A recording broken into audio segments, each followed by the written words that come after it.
Can you hear me? Yep, looks like it.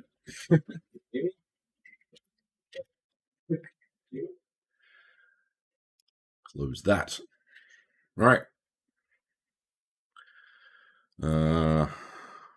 Let's see what we can do here.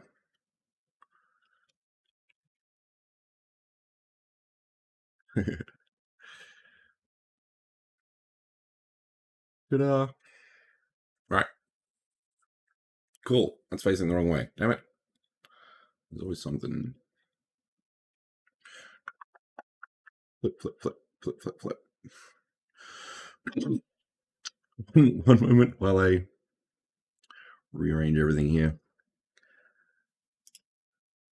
There we go.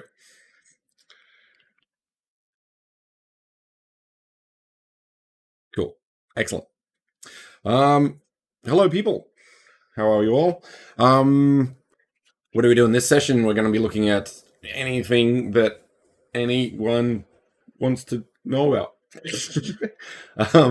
If no one wants to know anything, then I'm just going to do whatever I feel like. So I'm going to get rid of that and put that over here. Which chat should we put questions in?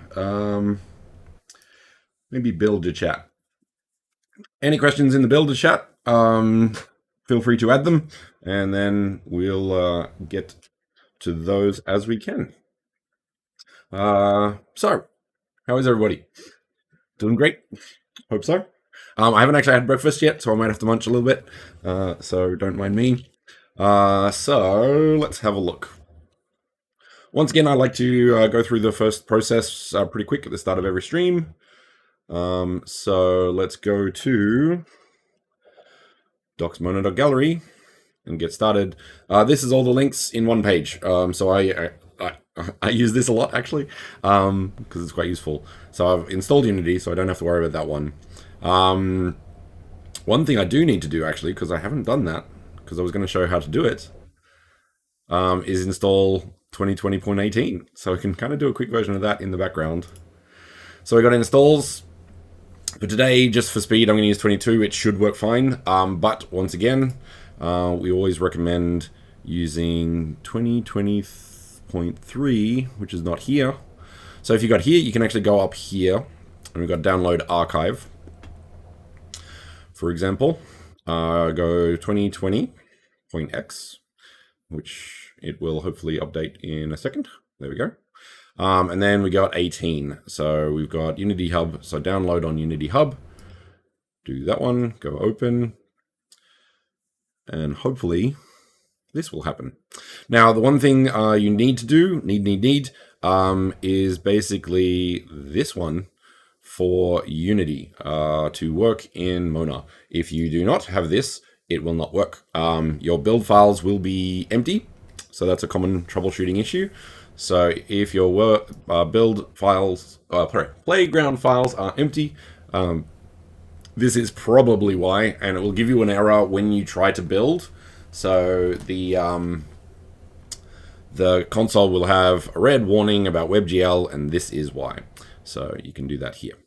Documentation, I actually never use. That's quite big, so I'm going to take that off.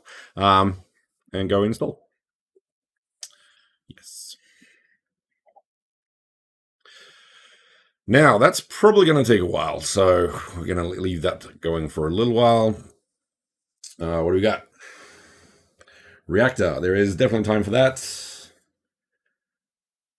Okay. I can do, hopefully, if that installs in time, let's do the Blender thing. I have to ignore my voice because I literally just woke up half an hour ago. So there's that. Hey, a little bit of Japan. I can't believe you changed your name to that as well. Good morning, Bradley. I like having so many screens because it looks like I'm like just everywhere.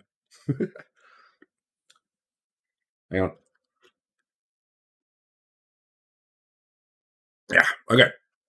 So, what I like to do now, small note, and this is actually kind of important because I had a friend who's used it all the time and he forgot about this. The default cube in Blender is actually 2 meters by 2 meters by 2 meters. And I can change it here. So here is like the dimensions of anything. So that's 1 by 1 meter square. So this is basically default ZBrush. I have not played with the unit since installing it. Fire and water I am not very good at because that's mostly particles, I think. I've done UVs with my space, and I could probably go through some animation tools with that. But I haven't done particles, so it depends on what kind of fire and what kind of water you're doing. My voice is so rough. Yeah, got 20 million versions of yourself there as well.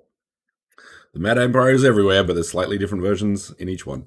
Okay, so we have a 1 meter box, which I like to reference, for example. So what we can do, if you want to do materials, now this is actually really important because I forget to do this a lot.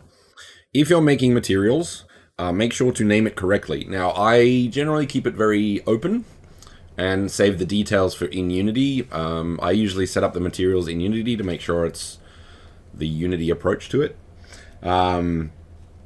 And so say, for example, if I had metal, I would just put metal. So let's do some interesting stuff with this. So I will assign that there. Control I to invert, and then I'm going to create a new one. And let's say this is glow. I want to make this really glowy. A gloss way. And then I will assign this, and just to make it clear in Blender, I will make it red, for example. So just make it clear, but to see, you need to actually go to the next level up. So this is just clear. I think there is actually a way to do it though. I think if you go right down the bottom, yeah. So in this mode, you can do viewport display to change the colors. But if you have the render mode, you can use all of these ones, and if you put diffuse and stuff in that.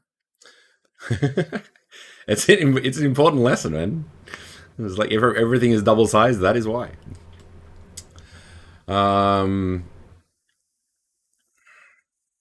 Mono Gallery Discord. There's so much going on.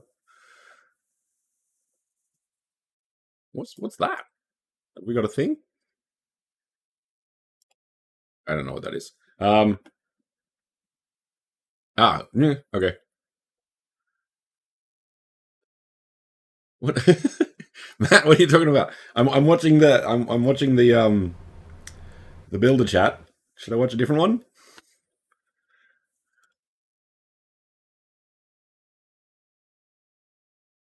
Take that, Matt. You got a ban. Or a warning anyway. Okay, so sorry. Get back to it. So now we have our 1 meter cube with 2 different materials. We can go to export. Now note the materials are purely just as a reference. I don't make the materials. Like I can use it if I want to see it in Blender, but I don't make the materials in Blender. I make them in Unity. So say, for example, I will export it somewhere. So let's put it on the desktop for now. I also make sure I have selected objects, because if you don't, it'll do the whole scene, I think. But that's the only thing I change. So selected objects. There are other things as well. Animation down here, for example, bake animation. But depends on where I'm doing the animation as well. So let's save this awesome box of awesomeness. Not one, just in case I ever make another one. And export. That's it for Blender, to be honest. Let's do let's do a quick animation actually, so we can sort of play with that as well in Blender and then put it into Unity. So say, for example, we have our thing down here. I'm going to right mouse click, insert keyframe, which which is also I. I'm going to put it on location, rotation, and scale, because reasons. I'm going to put that on 60, G, Z, up there. And then we'll put this down to, let's copy this one. So Control C, Control V. Best animation known to man. File. Export. FBX. Awesome box of awesomeness. Number 1, selected objects. Bake animation is done. You've got all of these options, but generally I just leave them on. You might be able to save like 3 bytes or something with that, but I'm not really worried about it. So yeah. Done. Hey, Fractillions, how are you? Glad you could make it. And everyone else, by the way, welcome to the stream. Right, how are we going? Halfway. Anything that's not Unity based.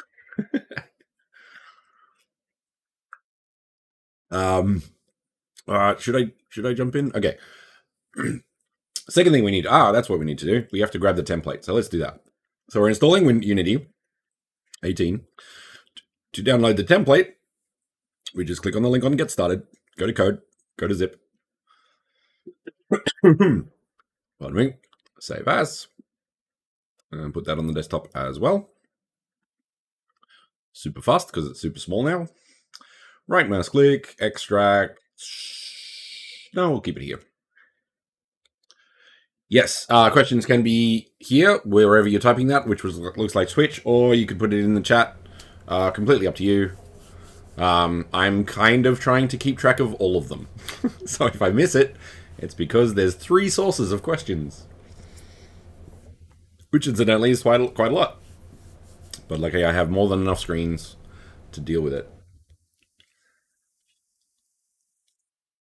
But yeah, I gotta track some of these things. Okay.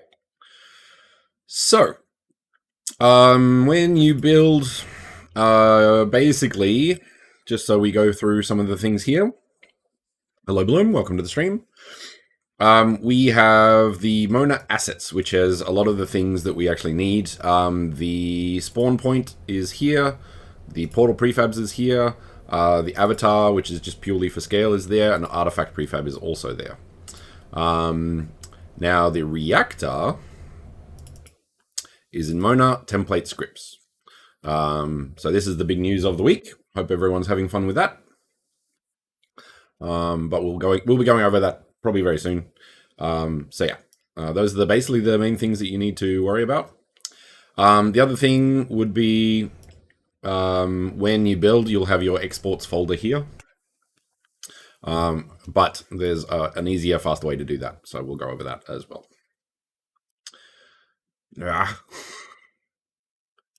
Okay, I'm gonna do 2022. So, word of warning for today, for now anyway, we're going to work with 2022. But please stick with 18.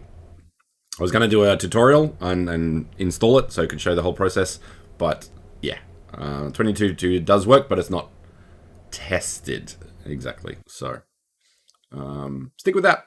Big warning. Flashy screens, the whole thing. All right. No, I don't, but I'm going to save time. That can go away. Starting up the template does take a little bit. After that, it's a bit faster, I think.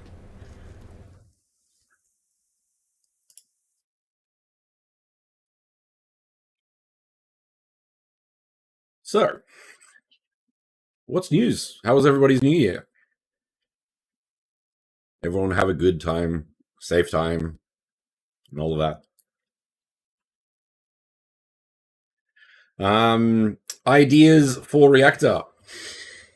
What do we want to make today? Okay, so now that we've opened the template for the first time, we need to go up here, Mona, load space scenes, and we have our new Fandangle version 2 template with the beautiful floor that Alv made, which is amazing. And then we need to right mouse click on this, remove scene.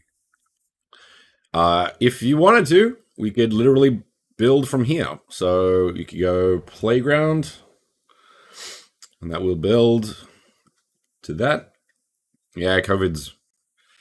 Ugh. I've got it pretty good in Japan. Like, Japan's are actually... Japanese are pretty good with masks and social distancing and stuff, so we've actually had it pretty good. It is a good floor. I love it. So, once you build, your Windows Explorer will come up with the playground files, and whatever location your last used, what do you call it, Explorer would be, Edge or whatever. Drag and drop. Done. We are now in Mona. Look at this vista. Now, just as a quick overview, let's have a look. Artifacts are 3D objects in the space that link to external websites. There is some functionality where we can edit it later. That has to be done in Unity. So it is possible to change artifacts.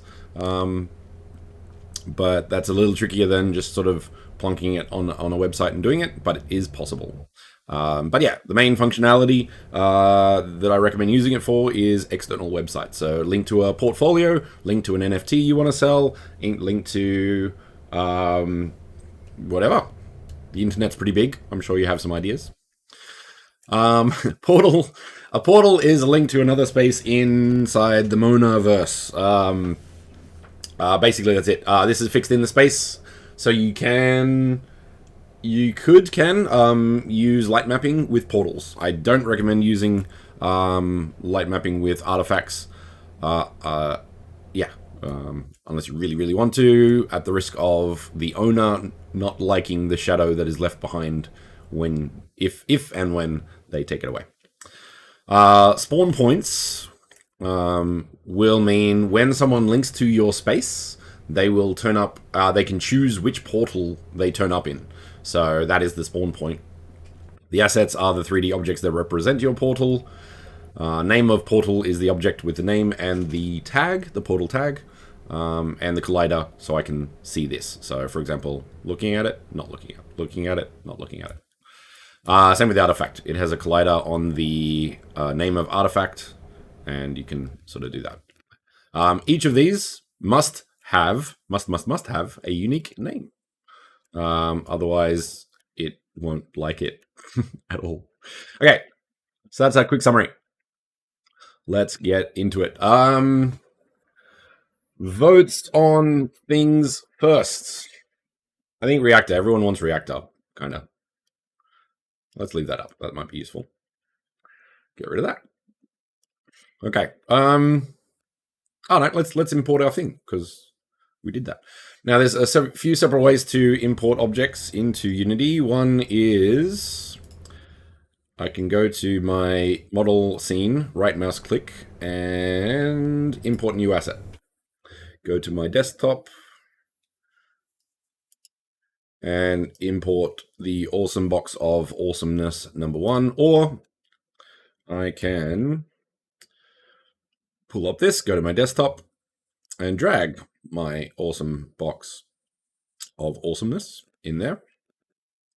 Get rid of that. And put it in the scene. We have our box. Ta-da! Now, as you can see, it does actually have the materials. I haven't done this because I never do it this way. I prefer to make sure my materials are fully controlled in Unity. So I will make materials in here. But say, for example, colors might come in, so it sets that. Sometimes textures will come in if you've got the settings right. But I don't think, could be wrong, maybe there's a way to do it, but it's only the diffuse. I don't think it covers normal and metallic and all that sort of stuff. And I think Blender does it slightly different. Anyway, so Unity uses smoothness and everything else uses roughness. So Unity is the America of the world when it comes to standards. Yeah, it's something. Now, we have animation on this little boy. This is the other thing. So when you click on the object, there's a lot of things here. So you got the materials tab, and notice how I've got glow and metal. This is why I make sure that I name them. So material 1 and material 2 wouldn't have been very useful. So let's make some quick awesome materials, shall we? So we need a metal, and we need a glow, because past Matt said so. What do we got? Let's start with metal. Metal's cool. Pick a color, anyone. Blue. Any preferences? Metallic, super high. Smoothness, super high. For these sort of things, I recommend sort of doing that. Let's do a HDI run as well later, so we can sort of see metallic in a better way. So yeah, generally I don't recommend going full metallic or full smoothness. Now the reason for that is the clearer this is, the higher resolution your reflection probes need to be.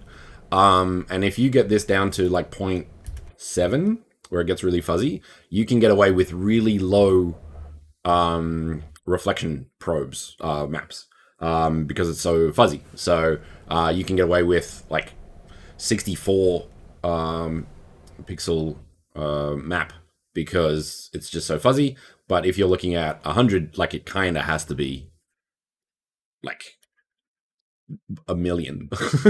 Although that said, like I'm surprised at how the quality of like even a 1024. So when you bake your reflection maps, make sure to go down, down, down, down. Find the smoothest object you have in that room and make it as small as possible. That will save a lot. Doubling resolution on textures adds a lot of stuff. So that's the metal. Now, as you note, it hasn't been updated here, but I'll show you that in a sec. Let's do, what's the opposite of blue? Let's go orange. That'll be kind of cool. Proper orange. Now, for glow, we need emission. So let's do that. Oh. I like to kind of do cool things with lower colors, so I'll put that down to red, and then this up. Sometimes it comes a good result, depends on the situation. Okay, now also not changed. So let's look at that. Back to the model, materials, drag that into the glow, drag that into the metal, apply. So now that that exists in this state, every time I put it in, it will have the materials accurately. But if I wanted to, I could put that in there. But let's say I want a fully glow object, that will do that. So for example, every time I put it in, it will be the model, and every time I update it, I can do it on a unique basis. So there's that. Now let's move on to animation. So as we know, this animation has 120, so pick that up. So say, for example, if you want to make an animation with the animations that you have made in Blender, you can do that here.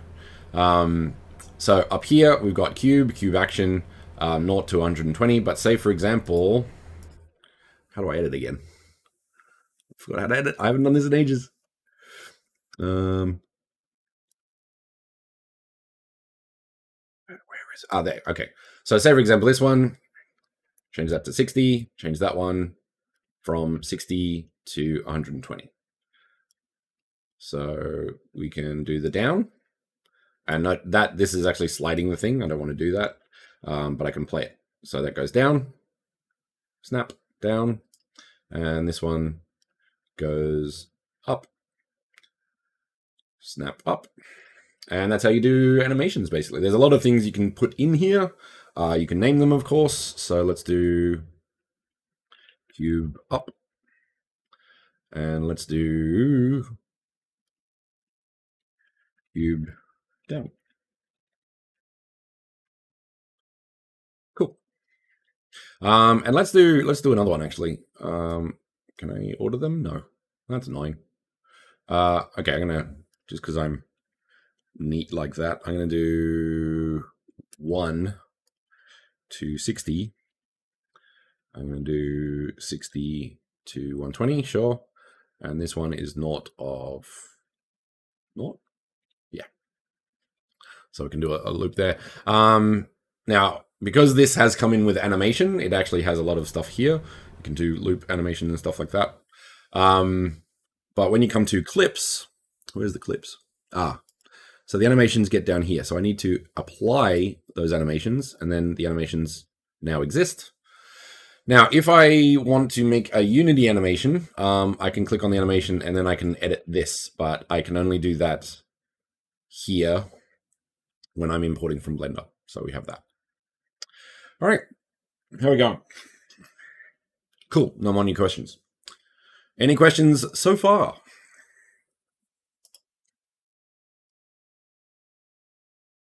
Let's see if this is still going. Still going. Yeah, Unity takes a while. Okay, so that's, what do we got?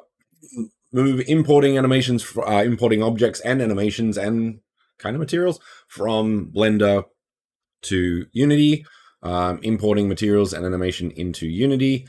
And just as another example, I'd like to show you this. So if you import a standard cube in Unity, that is a 1x1 meter cube. So I have accurately created the scale from Blender to Unity. So that's super useful. One of my favorite things with this sort of thing is press V on a corner, and then you can snap really easily. So if you have modular content, that's super good. You also have hold control, and you can snap different objects as well. So that's good, super useful. So yeah, all right. Next up, let's do let's do it. Reactor. What are we gonna do? So let's get this guy out of the way. Let's make this a door. So I'm going to, now of course I wouldn't do this if I was making a door. The door would look like a door in another application, but I'm going to do this in here now, like so. And what that might mean, actually, no. I want to know what I'm doing, so I'm going to actually just make a new cube.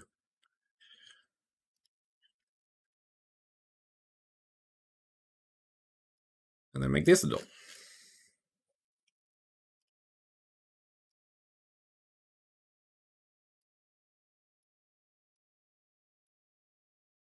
So we have our ridiculously impressive door. Now, on that, now in the documentation I've done making the target object first. I did that because I thought it would be useful to have a target to work on. So I don't know if that's the best way. Feel free to give feedback in regards to, do you think people think it's easier to learn what the reactor does before you apply it to something, or vice versa? What's everyone's experience so far with that? So we have a cube and we need to add an animator. So we can make it animate. As soon as it has a clear animator, this will be available. So if I had an object under it and it has the animation thing there, if I put a new animator on it, this will come available. So we can create. We can go to animations. We can go down. Now this is going to be a super simple door. And to do this, I'm going to use one keyframe for each. So in this case, I'm going to do that. So that's ready for down. I'm going to add a new clip. Call this the very cliche up. And we need to make it about 2 meters. So I think it's about that maybe. That'll do. So we got that. So unfortunately with animation, you actually have to scroll it. Oh, that actually worked. Why did that work? Ah, there we go. Dink. So you actually have to test, you actually have to do that unless it's like the default. So that's a bit annoying, but there we go. So we have our animation, and we have our animator, and this is where the magic happens. The reactor is not, well, it is everything. Sorry, Alv, nearly slipped up. Reactor is great, but the true power comes from Animator, because this does sort of all of the things you want it to. So we have 2 animations which exist of 1 keyframe.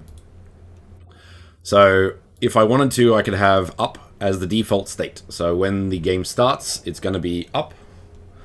But that's not usually how doors work. So I'm going to...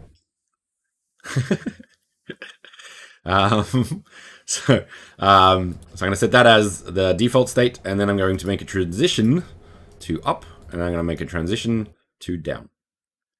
Oh, oh, oh. No, still going.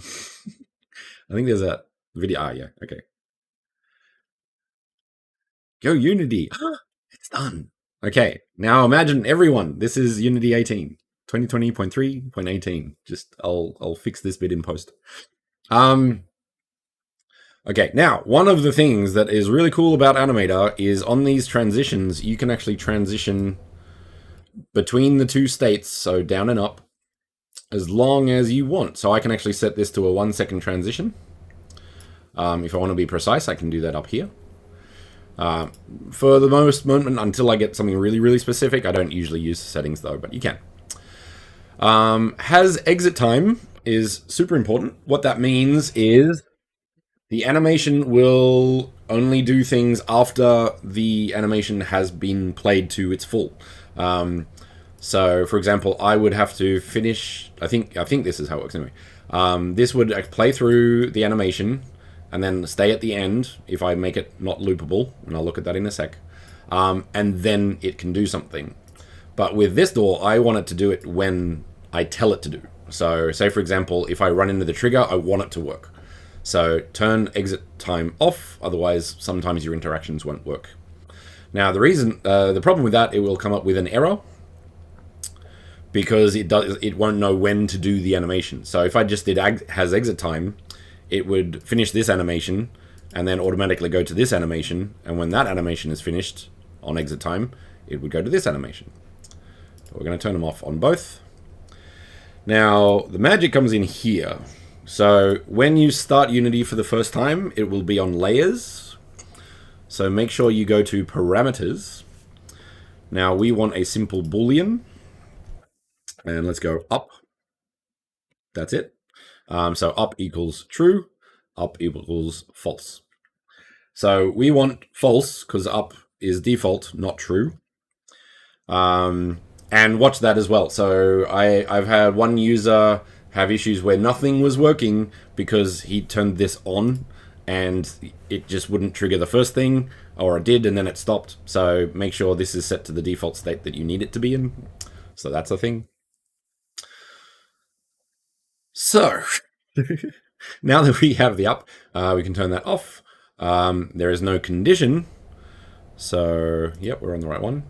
So now that we have a parameter, we can put in this condition, up equals true. So when up equals true, play this animation from frame 1 to frame 2. So you can even see it. And then we're going to send the similar action of up equals false. That's it. And once again, you can play that animation if you need to. So we have our cube, we have our animation, we have our animator. All we need now is Reactor. Now, our collider needs to be on the ground at all times. We don't want it to be there. So I'm going to put it in an empty object in the basic thing. So door Reactor. Let's just keep to the name. Now, actually, what I do, I use this because I think it's kind of useful. Reactor door. So Reactor and then door. Now, I keep Reactor on separate objects just to keep it clean. You don't have to, but I do because it's neater, basically. It also means you can move it around. So if I decide that I actually want the collider on the cube, I can move it up and it's done. I've had issues where triggers were happening because it was not moving on an elevator, and then when it got out, like it moved up, it triggered the next thing because it wasn't connected to the elevator. So keep that in mind. So what do we got? Reactor door, template scripts, mono reactor, on. Okay. So let's. Small note, and I found this out yesterday. Great addition by Alv on this one. If there is no collider, it will kind of create a dummy one for you. So if things are working, because even though there's no collider, that is why. That said, if you want to control where the collider is, then you have to create your own. So let's do that. Cool. Okay. Oh, that'd be nice. Shiny. All right. So we need a collider. Where is that? Have I turned that off? Nope. Ah, there we go. Now another thing, very, very important.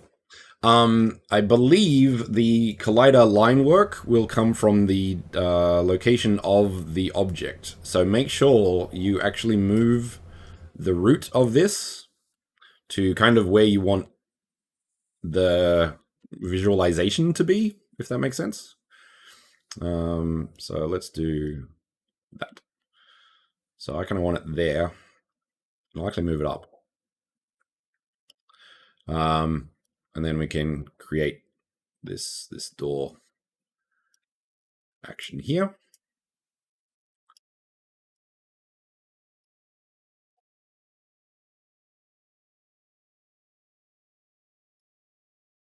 So basically when we walk in, it's going to go up, and when we walk out, it's going to go down.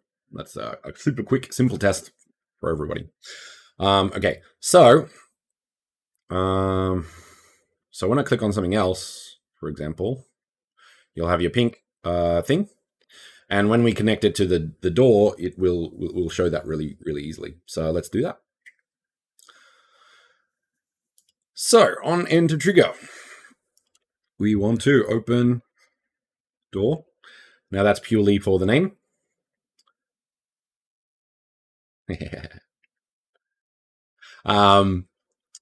It will set the parameter that we set in the animator, but we can add things. So my counter that you may have seen in the threads, that was done with addition going through. So +1, +1, +1, +1.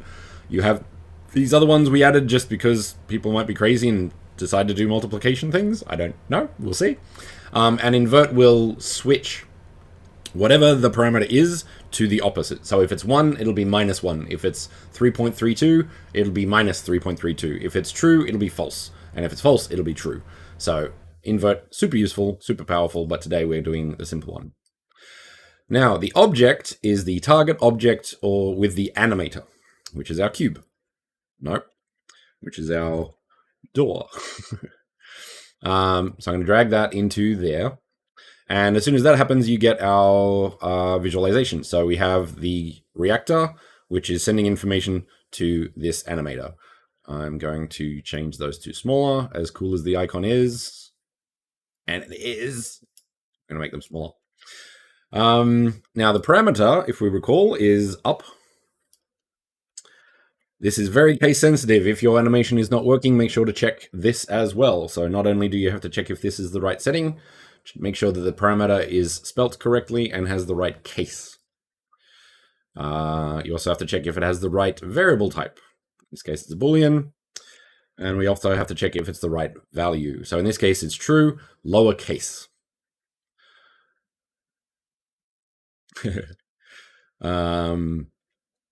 So yeah, so that's it. Now I could test that, but I kind of know what I'm doing, so I'm going to do the enter exit as well. I have trust in my ability. And it's going to be great when it fails. So once again, a closed door. We're going to drag our door, which has the animator on it. We're going to tell it to go up as false. And this would not work. I'll give you one reason, one guess as to why. There we go. At the moment, yes, the avatar, the two triggers we have access to is on trigger enter, and it's touch, not like fully enter. So as soon as it touches the collider, it will trigger it. And as soon as, just read Al's comment, and as soon as you get out of the trigger, then it will do the second one. We will be adding more triggers eventually. We have some really interesting ones coming up. We are more than willing to take feedback on if there's anything very specific that someone wants. Maybe we could add that in the future. But for now, on enter trigger and on exit trigger. Not yet, no. I think I'd like, but this amplifies the complexity. Other objects triggering um, things. So maybe we could drag an object instead of like use the avatar or use the avatar by default or an object if we wanted to. But once again, that's later, much later. But I think that would be pretty cool as well, especially if we ever get like interactables or objects or NFTs or all sorts of weird things in there.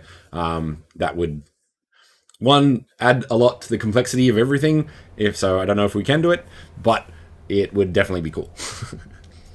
And cool is king, kind of. All right.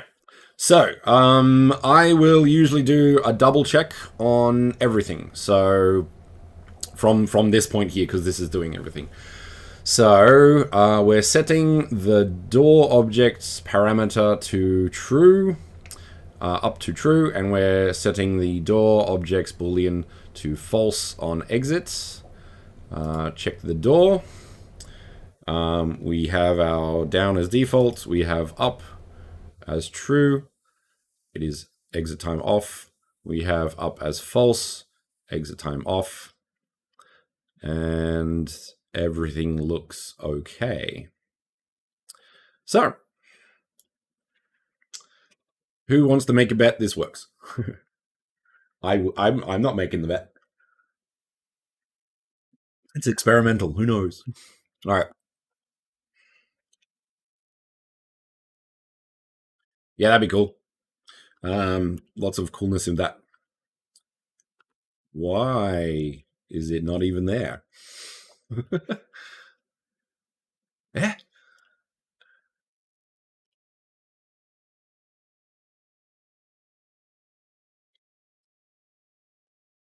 Yeah, good thing I didn't take that bet. What?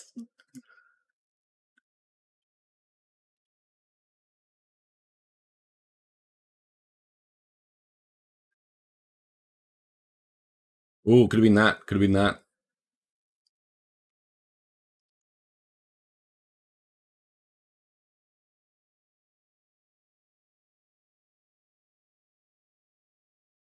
I'm scared to look around.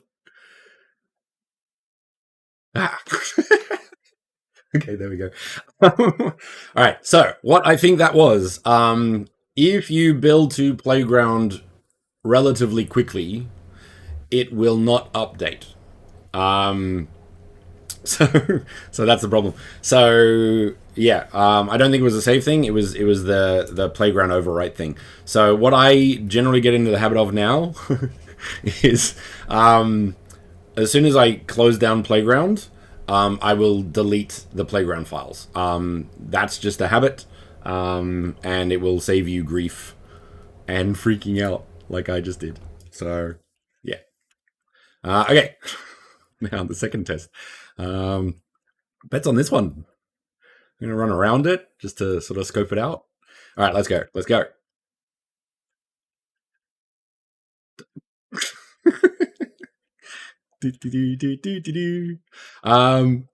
Yeah, cool. So it works. We need crouch. We need some parkour. We need some parkour animation. Yeah, it's a bit annoying, and I don't know. I don't know what the time frame is for doing it. So like, it takes 5 seconds to do it properly. So okay, so it works. There we go. Any questions? That could possibly work. But maybe you don't. The thing is, maybe you don't want that actually. So, say for example, I want to test it again later, or maybe like there's a few different ways we could do it. I think for now we can probably just stick with the exceptionally difficult and time-consuming delete yes. Okay, so we have a door. Now, notice how the animation is done. It's basically a tween using Animator. This is 2 keyframes, so this is really, really tight, really, really clean. But you have a limitation in regards to, so it's literally just 1 to 1. There's no ease in, there's no ease out, all of that sort of stuff. If we wanted to do that, we would do that elsewhere. Now, so that's a door. So do that. Delete those. Is that? Okay, cool. Let's make...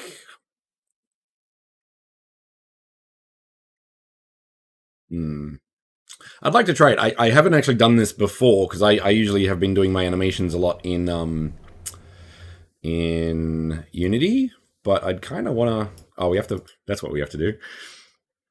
Up. Always press record.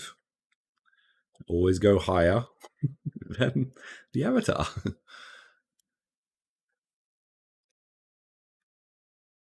That'll do. Okay, so that'll work great now. Theoretically speaking. All right, so here... now this doesn't have an animator, so this has this already. So let's put this in there as well. Let's move this up to there. Now, if, for example, a lot of your gizmos have disappeared, you can actually put them on. So there's that. Oh, this is the new... A quick rundown on the new spawn point, because I think this is awesome. F to zoom, so we can actually see it without clipping. So say, for example, we have the spawn point. We can move it up, and the green will stay there. So that's where it will land when you get there. But if you actually put it on 000, it'll go red because the capsule goes under it.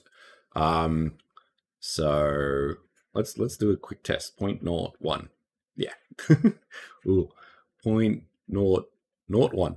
Wow. 0.00. What? Really? Okay. All right. So that's a thing. But that's fine. And then, of course, if you put it in an object...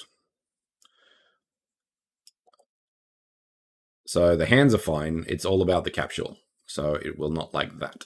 So the spawn point, which I highly recommend just to put at the top under the space and leave it there,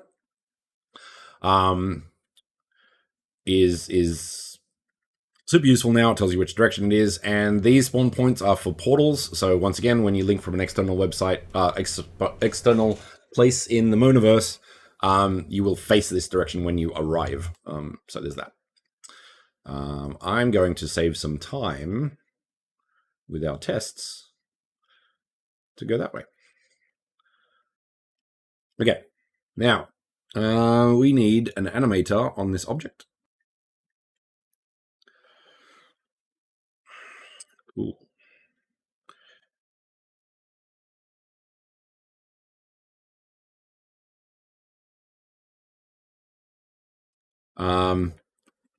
Once again, just running through this off the top of my head because I'm not too sure.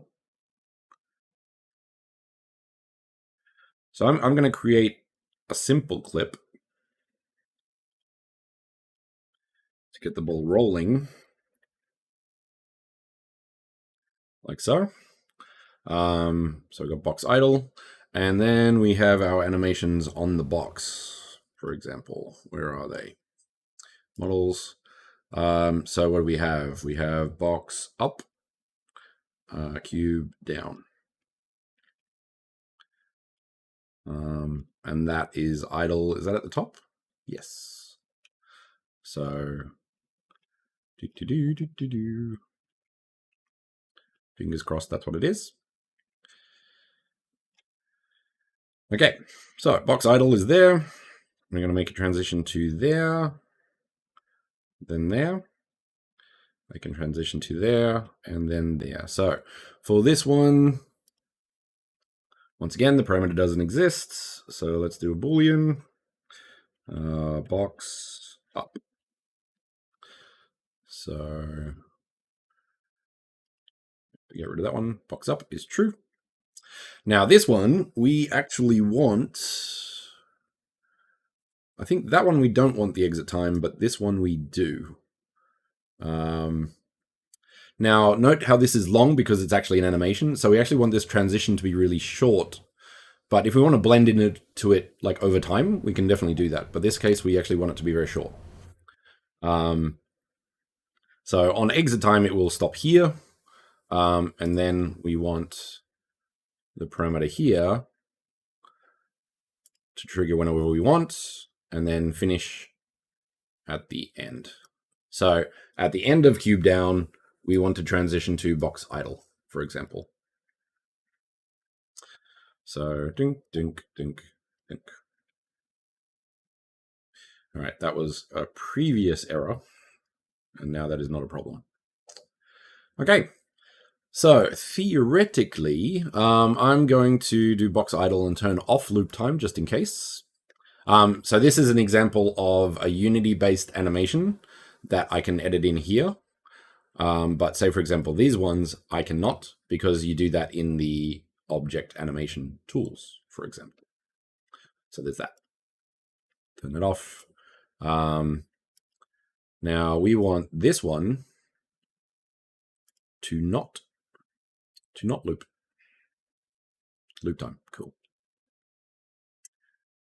We want this one to also, we want none of these to loop, incidentally. So cube up, no loop, cube down, no loop, and loop time, no loop. So they will stop at the end of the animation, which is what we want. And then at the end of the animation, it'll go here. Once again, theoretically, this should work. And yeah, let's put another reactor. Box. Add components. A reactor. Box up. Set on the awesome box of awesome. I'm starting to regret that name. Box up. Boolean true.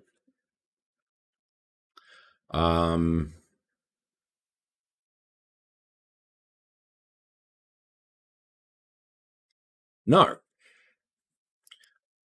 Invert. So every time we walk into the trigger, it's going to switch the state of this box. So this will be a nice test for this one. Now, small note with invert. If you put invert, something has to be here, like true or false. Doesn't matter. It doesn't take it into consideration, but it has to be there. So if you had nothing, it will not trigger. So I'm just going to put true, but it could be false. So note that. Very, very important. Any other questions? Nope. Good. What's next? Yep, that's it. Now this, if I leave it as is, the collider is the box, but I want control over the collider, so I'm going to put a box collider. Alv, if you're still there, do spheres and mesh colliders work, or is it just boxes? Oops, nope, don't want that. Okay. Now, once again, it's over here, so I actually want to put this somewhere useful. So make sure you do these sort of things. If you start creating complex animation sets, so children and like boxes in boxes and all sorts of things, this gets very important because I had a previous example, and I'm hoping to release that soon with like 6 different examples of how I did things, but I kept everything at 0, 0, 0 and put children in that to kind of clean it up. But all of these lines went back to the base, which was not great, to be honest. So yeah, move your reactor object pivot somewhere useful. Right, now let's just go an area around it so we can sort of wonder at the majesticness of our glow box. Okay, cool. Maybe a bit bigger. Just boxes. Okay. Good to know. So we have that. It's connected to that. If I click on anything else, for example, I can see this, and because it's in the center. But say, for example, if I move this over here, you can see that it's connecting to this animator. So this is the animator object, and this is the reactor object. And this is also why I keep Reactor objects on a separate game empty object. Makes it really clean, and I can move it around and visualize easier and all that sort of stuff. So, highly recommended. Let's make it a bit bigger, I guess. Okay. Once again, let's do a quick check. Box up, spelling, boolean, true, invert, animator, box up, exit true. Now this will be interesting. I'm sure it'll work, but we'll find out. And we've got that. Okay. Playground.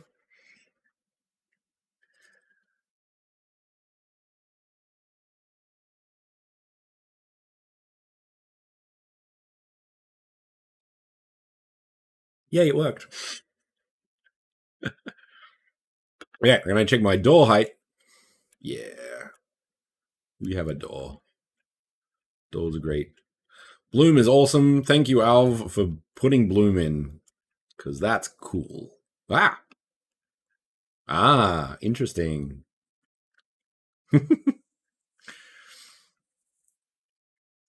Yeah. No, there's a lot of good stuff going on. Right. So the trigger works. Why does it do that? I have an idea. Okay, so it's moved. Yeah, this is interesting, actually. Zip. Okay. So the idle animation has it here because we placed that, but the animation from from Blender is at 000. So that's why it goes over there. That's interesting. Goes down and then goes back on the exit time. Okay. Right. Cool. I did this on purpose to show you how it works. Put your hand up if you believe me. Okay, we can close that. And get rid of that. Okay, so what's happening here? Box idle is at 000. Cube up. Oh no, sorry. Box idle is at the new location because we moved it there. Cube up is 000 to up. Cube up is at 000 up. This goes down to down, and then it switches back to the local location. No faith, man. No faith. So how can we? All right. So this is me troubleshooting in real time. So I'm going to put a new box because I believe animation is based on the parent, or the location of an object is based on a parent. So let's go 0, and then move this to where I would like it. And this is what I was talking about with animations being really weird sometimes, is you have to be kind of careful in regards to what is the animation based on, what is the animation based in reference to, and it can get pretty complicated with some of the things. So I started moving things around to clean it up, and then press play, and everything was everywhere, and it was horrible. So I had a 3-layered door. With the key example, I had a 3-layer door, moved the door, and it just exploded. So be careful with how you animate people. Now we have to kind of change this to be kind of where it is, I think. So 000, right? Oh, the animations are here. Excellent. So we can actually test it. So when it's in Animator, because I drag these into there, it will be available in thing. Now note how these are read only, and when I made it a box idle, like I can edit this now, but I can't edit the ones that I've imported into Unity. Now, there is a workaround for this. So if I grab these, duplicate them, put them in the animations, and then let's just do as an example. I'm going to rename this one as new. Drag this in here. So now I can use it. I think. Box new. There we go. So it has the animation, and I can modify them. So one of the problems with Blender, importing animations from Blender, is you can't animate them in Unity, because that makes sense, because you're doing it from an external. But if you copy it, create an Animator animation version of it for Unity, then you can modify it. But once again, when you go back to Blender, it won't update that information. So figure out your flight plan and see how that goes. I'm going to get rid of that because I don't need to animate them. So yeah, that's a quick workaround in regards to bringing in animations from Blender. I believe eventually we're hoping to import objects that have animations that aren't Unity focused, so they can go into different metaverses and whatnot. You would do that in Blender.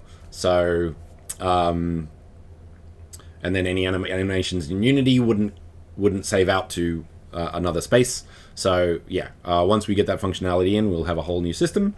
But we'll worry about that another day because we don't know when that's going to be. So we'll see. So yeah, that's a better version. So so the location of objects is based on the parent, if I recall. So for example, that box is moved, but this box is 0, 0, 0, for example. So theory. No, we don't have that. That's complicated because of how we're doing character setups with Mono, I think. But yes, that functionality is not... testing in Unity is not possible for the foreseeable future, I'll say that. Maybe we'll add it, maybe we won't. It would be cool, it would be faster, but as much as Playground is fast, it is a couple of extra clicks, but it's not that bad. So we'll see. Yeah, at the moment it's Mono side, because that allows us to control, like, make it easy for everyone, so you can make a space and you don't have to worry about any of the avatar and all that sort of stuff. But the con of that is we have control of the avatar and stuff.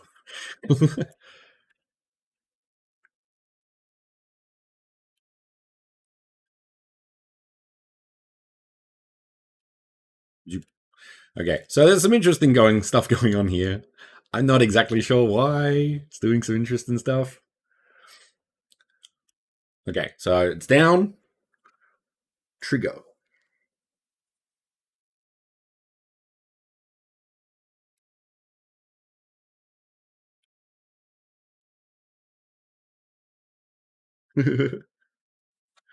Not even sure, to be honest. But you get the picture. There are complications depending on how you set up your animations. And this is one of the reasons why, at the moment, for the most part, I'm creating single keyframes, because then I have more control over it. I have to play with animation sets more, so triggering different animations to idle and all that sort of stuff. Once I get a clearer picture of it, I'll probably make a tutorial on each of these methods of creating animations. But yeah.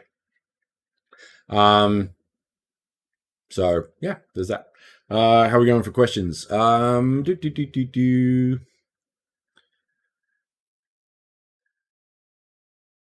Yeah, as as we see, yeah, controlling. Well, it's not even controlling. It's having full control over animations from two different sources. Is a lot more complicated than it needs to be. So having it in one, and I think being able to see the space and the things you create and put everything together in Unity kind of makes a bit more sense for that sort of thing. So I think it's better to work this way, just in Unity. But depends on what you do. So say, for example, in the first bounty space, I did an animation of a koi swimming on the spot, because I knew that wasn't going to change. Like, that was just, it was always going to be swimming, and I didn't need to do it. That wasn't position based, that wasn't location based. It was purely just the swimming animation. And then I used Unity to animate the location of the fish in the pond, and that worked really well. So yeah, when you want to play with rigging of complicated objects, so like humans, for example, so you have full access to the IK and all of that in Blender, then do it there. Import that into the thing, and when it comes to positional, that's when you can put your animation under a game object and then add it, modify the game object as a separate thing. So that really keeps that clean and everything separate and super nice. So position-based animation, rotation, scale even maybe, I'll do with Unity, but actual animation of an object, I'll probably do in Blender. So it depends on the thing. There are many ways to skin a cat, and there are many cats to be skinned in Unity and Blender. All right, I think I missed some messages here. A lot of messages. What's happened? When did all this get here? Okay, I remember that one. Catching up.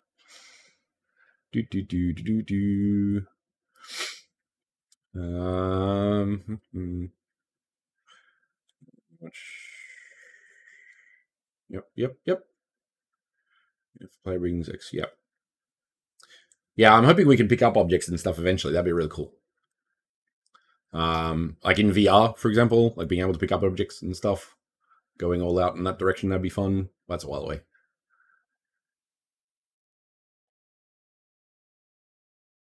Yeah, so I think the interaction we're kind of looking at is, on look at, as Alv mentioned. And I think interact is one we'd like to have as well. We have some ideas for that. But once again, functionality, multiplayability, that's the thing. Just a heads up for everyone, at the moment, multiplayer does not work with Reactor does not work with multiplayer. It works with the person running it, but if somebody else runs into it, it doesn't work yet. But we'll get there. What do we got?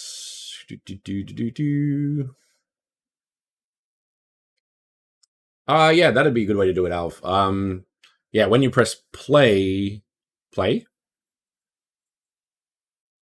playground button, so it deletes it and then puts it in. That'd be cool. Yeah, so yeah, pressing playground and auto delete, that would be great. What do we got? Let's play some elevator music while I'm reading all through these. Yeah, looking forward to some really weird stuff. Anyone can make a door, but not everyone can make cool, weird things. So please make weird things. I want to see what people can do.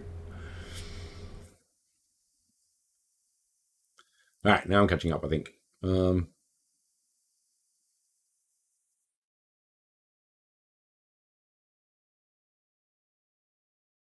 Yes, that is a good idea. I will do that, Alv. I will test the craziness that I have actually made.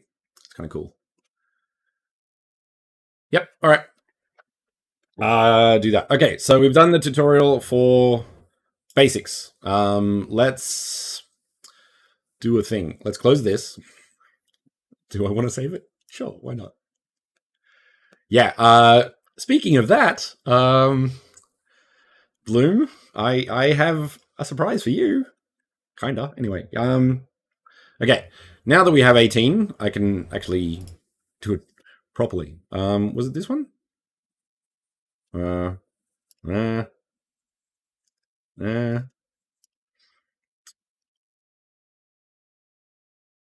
this one.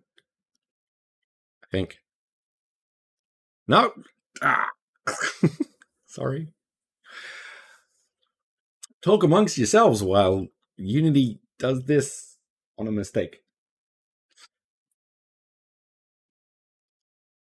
Yeah, weird things. I want weird things. Or not even weird, just really creative uses of animation. And the animator, for example. Like, I'm happy the counter that I made worked out as well as it did, because that was an example of this is not something you would automatically think about with animation.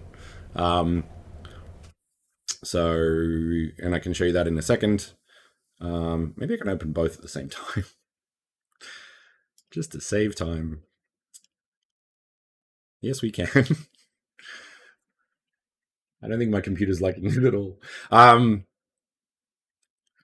Yeah, not this one. Bye. So I don't know. Let's do a. I think I'd like to have a challenge after the bounty, where it's like a 1 or 2 week random challenge for weird stuff in Reactor. The weirdest wins. That's the judging criteria. What's the weirdest? Okay.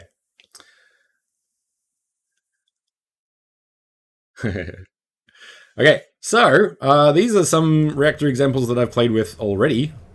And yeah, speaking of jumping challenge, so let's do a quick playthrough.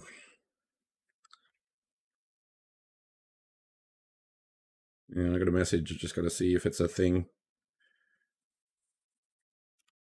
I think that was too fast, so I'm going to do it again. I don't trust it. No, not impressive. Weird. I want weird.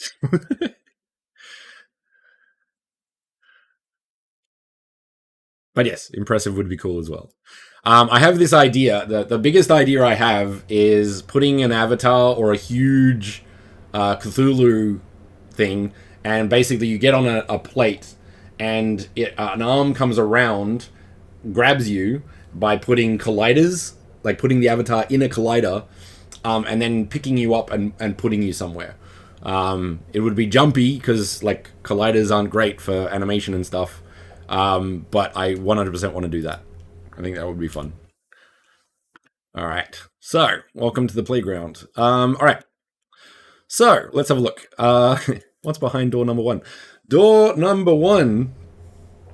Yeah, that's the weirdest idea I've got so far. Is just like even having my avatar sort of come in and is like comes up out of the water, grabs you, picks you up and puts you on a platform or something, or eats you and you disappear to there's a portal. Oh, you'd have to click it. That's annoying. Anyway. So yeah, swallowing it. Oh, can we do that? Can we do a trigger portal? So if you go in it, you just disappear to a new portal? That'd be awesome. Because then if you get swallowed by a monster, you can get sent to a different space, which is the insides of a monster. Yeah, it's gonna be fun. Note up and down is pretty up and down is pretty easy. But moving left and right, it doesn't like that at all. So if you want to do a moving platform, I would recommend, for example, putting the base collider and then putting some colliders on the side, either very small around the avatar. So when it moves, it sort of picks it. It will be like very jittery. Because the update on colliders is sort of slower because it needs to be, because it just takes a lot of processing. But it could be done, if that makes sense. Okay, so let's have a look at our stuff. So what's behind door number 1? Absolutely nothing. So this is literally like trigger open and exit close. The problem with this door is that. So it's good if you're coming from this angle, and the other side, but it's not very good from this side. So I made this door. So this door is a little bit more complicated. It has open from this side, and then when you walk through, it closes. And then when I walk from this side, it opens that way. So that fixes that problem. I'll go through how I do all of these in a second. Next is an elevator. 2 types of elevators. So there's one there and one there. So this one is go up, and as soon as I leave, it goes down. Up and down. This one, on the other hand, is go up, and then I leave, and then when I walk into it again, it goes down. So there are pros and cons to both with this one. So this one, I have control of the elevator, and I can do whatever I want. But say, for example, I can't get on it if I fall off. Whereas this one will always be reset. So you have to sort of choose which elevator type you want in your use case. So there's that. Okay. Now, here's the jumping challenge. It's a little flaky. It's a bit buggy in some parts. I actually do not know why. I'll probably figure it out one day, or I'll release it to the public. And the challenge is you figure it out, because I know what's going on, but I want to see if you can figure it out. That's what I want to do. Okay, so this is a jumping challenge. Simple. It's not very hard to do the jumping, but it's an example. So, for example, I do that, and then I go there, and then I go there. That's where it goes weird. I don't know why it does 2, but it does. And then I have to, for some reason, go up to this one, and then it sort of resets. And then when I land on this one, it resets. Ta-da! So that's the jumping challenge. Now, of course, you could get a little bit more interesting with that, but that's what it is. Okay, so that's the jumping challenge. This is the 3-key door. I think I fixed it since it scattered and did all crazy stuff. So yeah, all good. No, if you figure out where the problem is and tell me, you are more than welcome to any of this, 100%. But yeah, I probably will release this as is. Maybe I'll finish the counter, like it gets to 25 and then I stop because it gets a bit messy, and I'll show you that in a second. So now this one, each key has its animator. So I'm telling Reactor to tell 2 different things, because that's the thing. You can, if on one trigger, you can tell as many objects to do as many things as you want. So for example, when I pick up the key, the animator will tell the key to disappear, turn off the collider, so you can't collide with this anymore, and then open the door. So that's one, and that's really cool. I can go in any order, because I think I'm using plus. So +1, +2, +3. And then 3. And then I do that, for example. And then I have a reset. Keys come back, and door closes. So I was pretty happy with that one. I was pretty proud of that. And then we have the infamous counter. Every time it goes on, it just adds +1 and goes through the animation system that I've got. Originally, I thought I would have to do 999 nodes, but I figured out a way that I don't. So that was very important. I don't even know what this goes up to, actually. 29. There we go. So yeah, those are the Reactor examples that I've created so far. And yeah, that's that. So let's have a look at how we did those. They were quite fun, actually. Reactor's a lot of fun. Delete. Okay. What do we got? If you see this is UModeler. It's a really useful asset. I've actually built all of these in Unity, except this. I wanted to make that in Blender. But yeah, UModeler is actually quite useful. Big fan. Hang on. Haven't tried.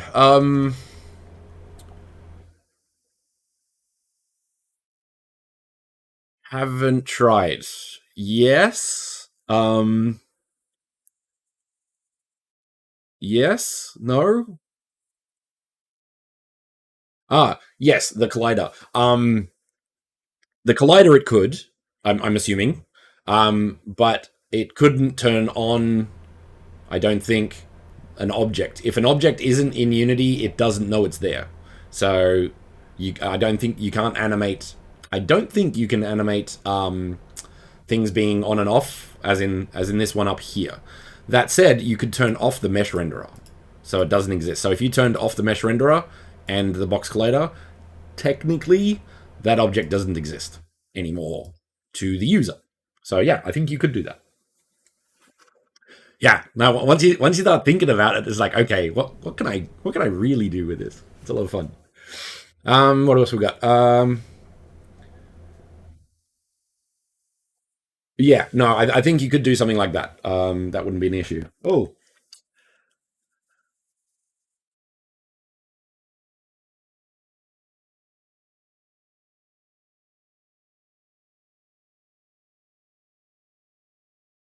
Okay. So now, by the way, the way I've set these up is not the new system. So I've started adding Reactor as a separate object every single time. Just once again, keeps it easy to organize. So some of these might be a bit weird. So for example, I have this on the base object, but I would keep it in a separate object, child object of this one, for example, just to keep things clean. Once again, I'll come up with I have some ideas for just better systems to keep things organized so I can move things around and it keeps the visualization. Just add more game objects, empty game objects, and put things in there. Because everything's referenced to the parent. So if I move this object, everything moves with it, for example, theoretically. But once it got to the door system, that gets a bit scary, I guess you could say. All right. So one-way door. We have a simple on enter trigger. Yeah. So open the door to true, open the door to false. We basically did that with the door in the tutorial. So that one's super easy. The only catch is it opens one way, not both. I had to get a little bit more creative with the two-way door. I'm not even sure this is the right way to do it, but this is how I did it. So two-way door doesn't actually have anything, and I've got 3 reactor objects. So I might actually rename those. Just so we can...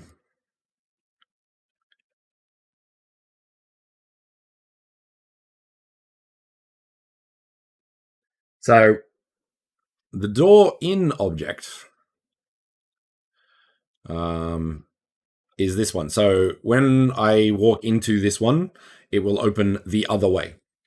When I walk into this object, the object will open that way.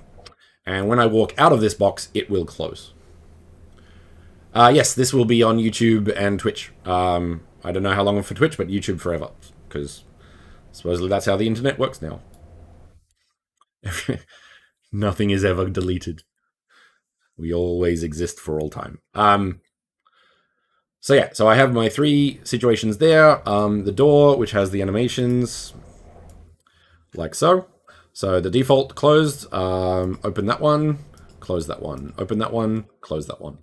And that works quite well, I thought. Finding the overlap point was kind of a thing, so play around with those. The way I worked it with that was door in was smaller than door out, but I don't think it really matters, so there's that. What do we got? Next one. So this elevator is the up and then default to down. So I've actually got elevator. So for example, is this the reactor? No. This is the reactor. So, and notice how this one is a child of the actual elevator. So the elevator is the one that's animated. This is a child. So the reactor will stay on the elevator. So when I get off the elevator at the top, it will do it. If it was down here, when you go up, it would trigger down because it leaves the collider. So that is another thing to keep track of. So when you get in it, it goes up. When you get off it, it goes down. Ta-da. Balcony is just the balcony. Elevator 2. So this one is, once again, you want the box to be a child of the elevator. And this is literally every time you enter the trigger, it inverts the Boolean. So once again, on you go up, and then when you go in the second time, it'll go down. So that's that one. So invert and Boolean on the animator, which is this. Boolean true, Boolean false. So that's that. Yeah, this one. Now, once again, I'm not sure I've done this the best way. But because I want the trigger to kind of be on the object, the children of the objects. So there's that. So the pillar is an order. So every time I jump on one, it'll go to the next one. Once again, I could clean this up. Like I could have this connect to this one connect to this one. Actually, that's probably a better way to do it. So pay no attention to this one because there's better ways. But yeah, for the moment, I just did, if I do this, +1, then +1 will add this. So we have this, for example. Pillar equals 1. Ah, that's the other thing. Going all over the shop. Not the best order of tutorial, but if you create an integer or a float, your options for conditions is a little different and better. So you can have equals, greater than, less than, or not equal to. So in this case, if pillar equals 1, that plays 2, 3, 4, 5, and then when I get to the last one, it will set it to 0. So when I jump on this box up here, that is a set to 0. So you've got that system there. But as I said, there's probably a better way to do that one, and I'll probably modify it. Now, the keys, this is the one I tried to clean up. I've kind of managed it a little bit, but once again, that should be not there, to be honest. So let's look at the three-way door system. So that's the reactor, and it's just weird. I've got all the doors, but the reactors, like, where is the reactor? That's actually incorrect. Where's the reactor? See, this is why. Yeah, this is why I've used this new system. It's very easy. If it's a simple object separate from everything else, it's very easy to find what it's meant to be doing. So, yeah, there's that. Okay, so when I pick up a key, so the first key, any key, to be honest, I think I used this same thing and just changed the object. So when I get the key, set the animator to get key to true. And on enter it, I will open the door to +1. So this is actually setting 2 conditions when entering this trigger. Now this object actually has one of the animations. So this is working on itself. And this is why it gets a bit messy. So when you have, if I wanted the key to have a collider, so I couldn't run through it, then I would have to have a separate object for that anyway. So this is one of the reasons I've started separating Reactor files. So we've got that. So yeah, so let's have a look at the key animator, which is this. So we've got get key false. So spin key is the basic default state, which is a toning speed fee key. So get key equals true, which will make it disappear. It will also, the animation's here. So I actually have spin key. So a hide key will change the scale. Notice how it snaps. So where it is in the scene is not where it is now, and that's when it animates. So that's a thing. And that's why, yeah, setting positions of objects is pretty important. So it will hide the collider and shrink the key down to nothing. So if you notice the box collider, that is set to off. I can turn it on, I can turn it off. But make sure this is on when you turn that on or off. Each key is the same, but I just changed the object, for example. So get key 2, everything else is the same. Even the door. Get key 3, everything is the same.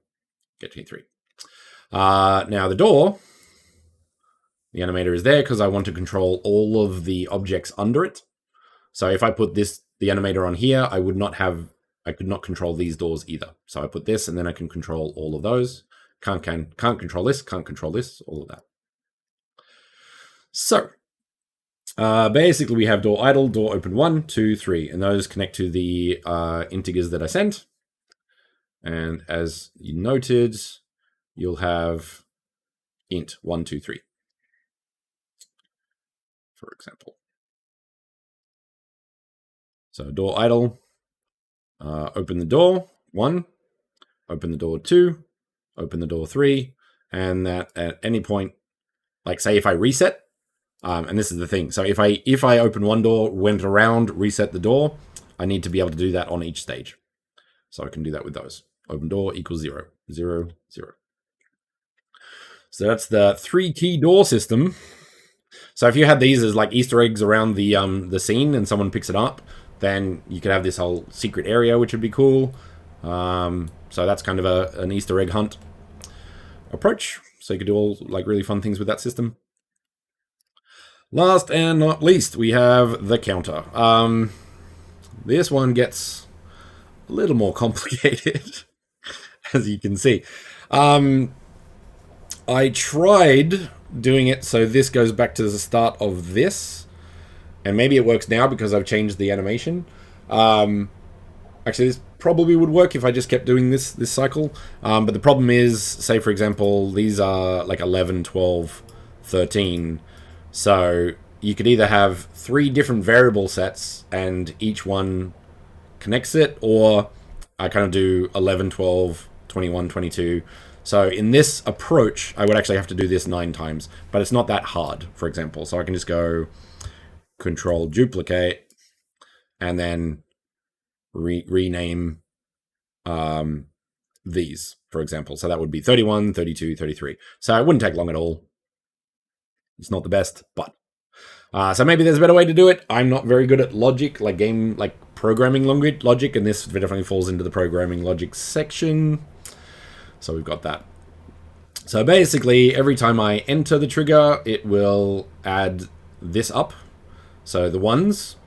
It will also add the second number set. So the second number set has an animator. So for example, when it equals 10, it'll go next one up. When it equals 20, it'll go up. So this separates these numbers to higher. I haven't started the hundreds, but yeah, so that's how I get that. And once again, I could very easily just keep adding these, for example. So I would put N2, 3, so a third animation, etc., etc. So once you get the system running, it's pretty easy to copy and duplicate and rename and do all that sort of stuff. So yeah. Once again, I'll probably release this playground soon. I could release it as is, or I could finish it. Maybe I'll do it as is, and once again, the game is on to finish it, and the first person to do something wins a thumbs up from me or something. Not too sure. Okay. Any thoughts, questions? While I eat my breakfast at 1:30. Don't mind me eating if that's okay.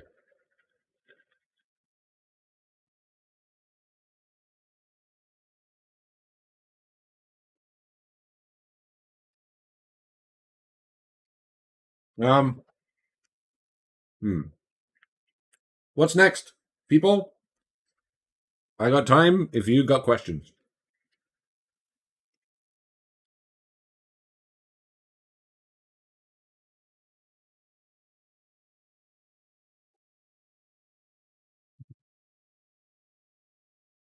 Bakery. Okay, let's do that. He gets in first. He gets first say. Now, bakery. Oh, nice. Congratulations. Welcome to the bakery team. Bakery GPU light mapper. This will take a little while to import, so that's great because I can eat. Yeah, man. He needs to give me a commission. Like, it's getting... Or Mona, or someone. Like, we really need to get in on that. That said, it is great. Like, the results are just... Like, if anything, even if it was the same results, the packing is so much better. Which comes down to file size, which is very important when you've got a 180 meg limit. On that, actually, Alv, the magic of Alv, has figured out a really, really, really useful thing that will reduce your file size like stupid levels. I can't do it.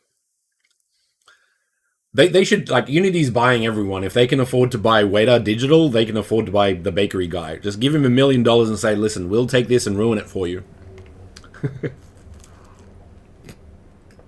Like, I don't want them not to do that, though, because I have a feeling the bakery guy is probably better.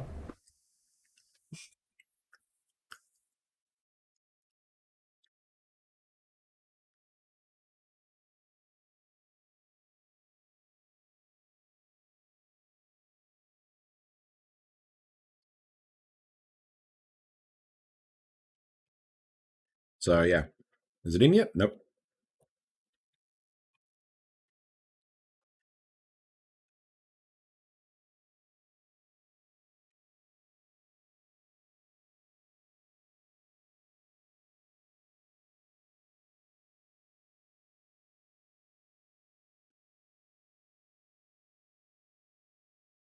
Right. Oh no, Alv didn't make bakery. We've got Alv for now. Bakery is I don't know who's the guy. A guy, a person who made bakery. Yeah, not too sure. Okay. Is there something I've said? No, hang on. Catching up. Ah, right. No, don't work for Unity. No, don't. Although they could do with some help at the moment.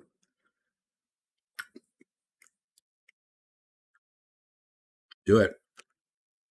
How would you improve bakery though? It's pretty good. Why reinvent the wheel? All right. Do we want to do it on this?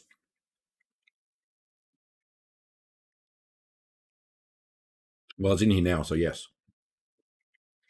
Okay. For the sake of argument, I'm going to do this. Everything is now static. You get a static. You get a static. Everyone gets a static. That may have been a horrible decision, but that's what we're going to do. Okay. All right. What are we doing? Bakery. Render light map. The worst name for the bakery window. I'll put it over here. This is kind of useless now, but baked light maps, this is important. So keep that. Let's make some things glow.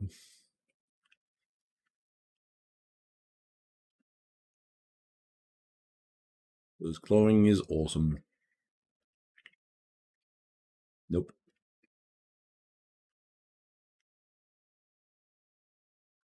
Mm-hmm. Beautiful. Ramp that up to 11. No, maybe not. Okay. So, bakery. Now it's been a little while, so give me a second. Ah, right. So we need some lights. We'll start there. So everything's set to static. Everything is directional light. I would like to rotate that away. And I would like to. Oh, that'll be enough.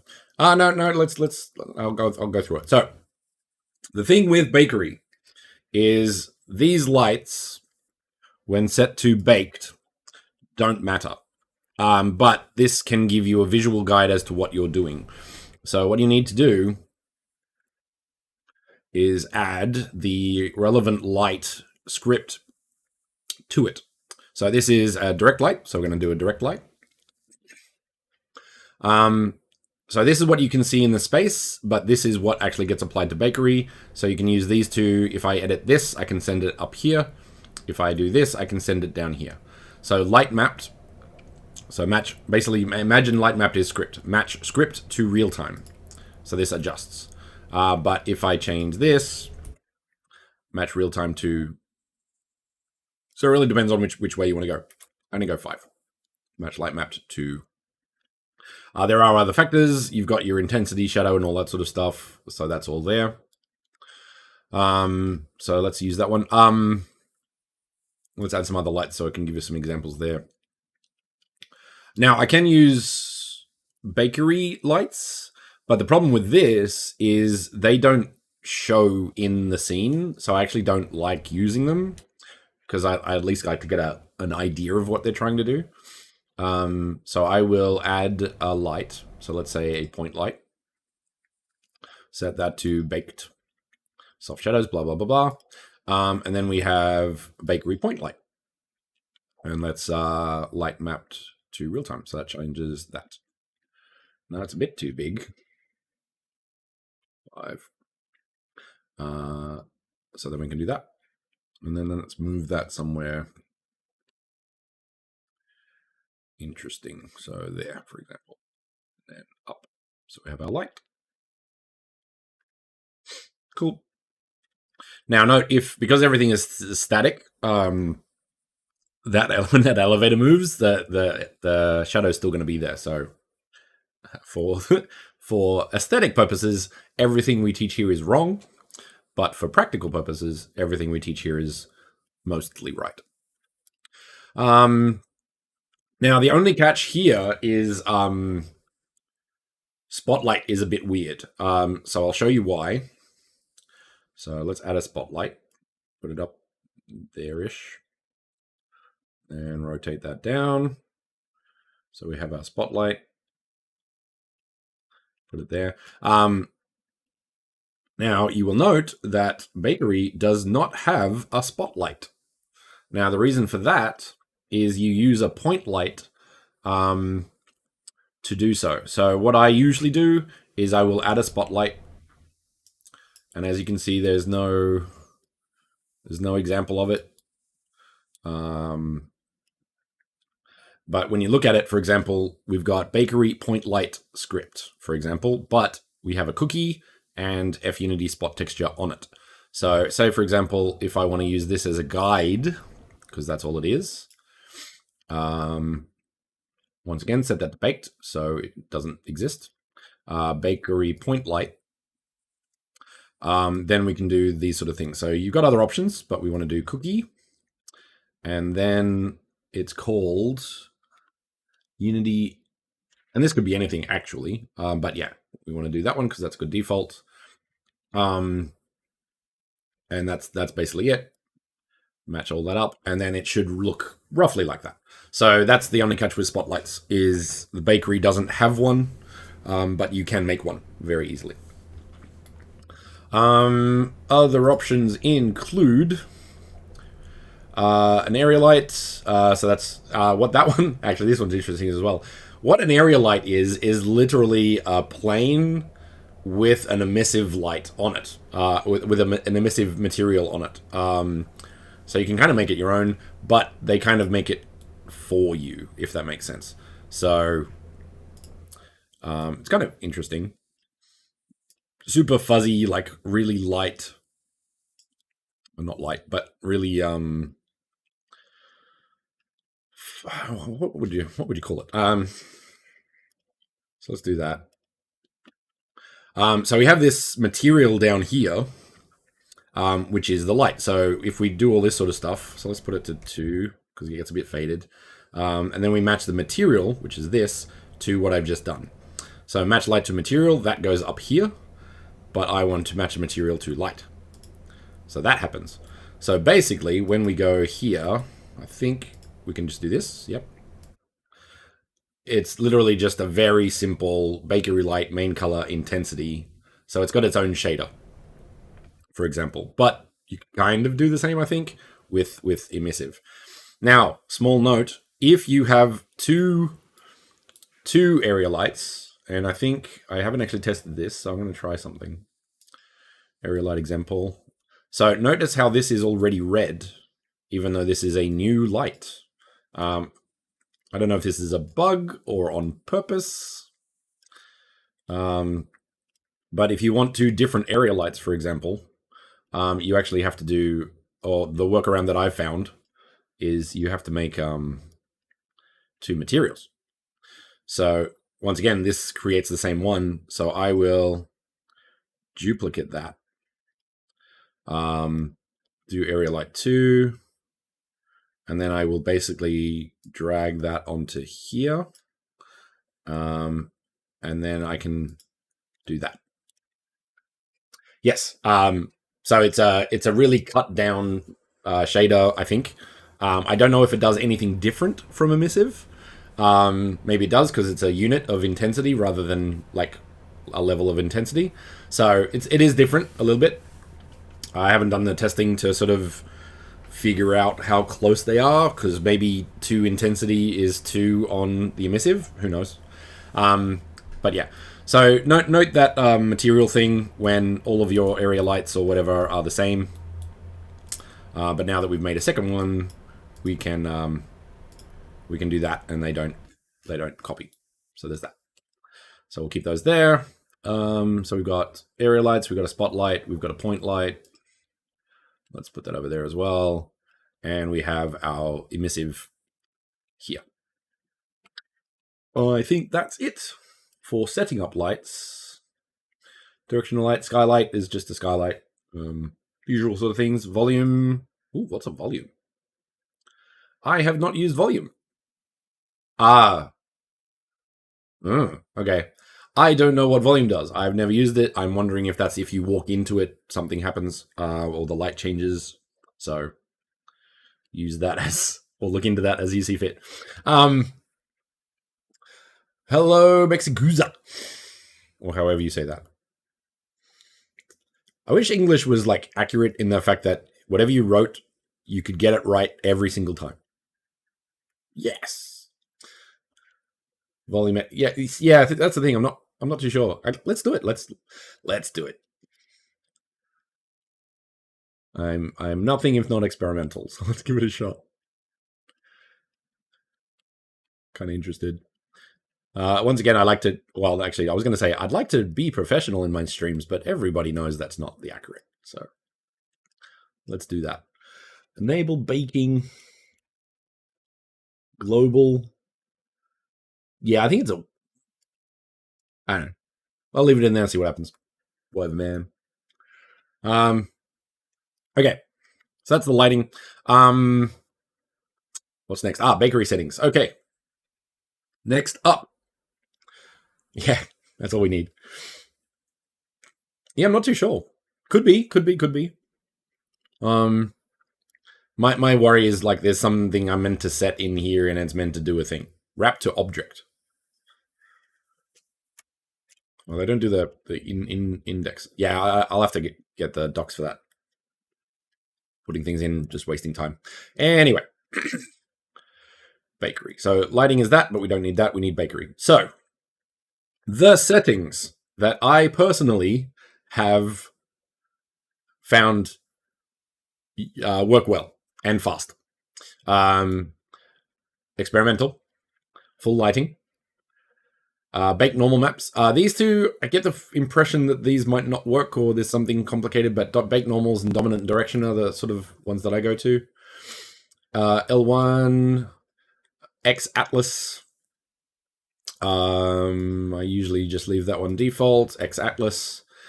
This is a thing. So I think this is more important when you want to share your scene with other people or something like that. I don't have to worry about it. So X Atlas is a native library. So currently any PC opening a baked scene in Unity 80 must be on x64 Windows, etc., etc. So read the warnings. Optics 5. So yeah, those are the settings up there. Blah, blah, blah, blah, blah, blah, blah, blah. Hole filling, that does the packing better. This is only available when, yeah. So Atlas Packer is Atlas. You have hole filling, which I do recommend.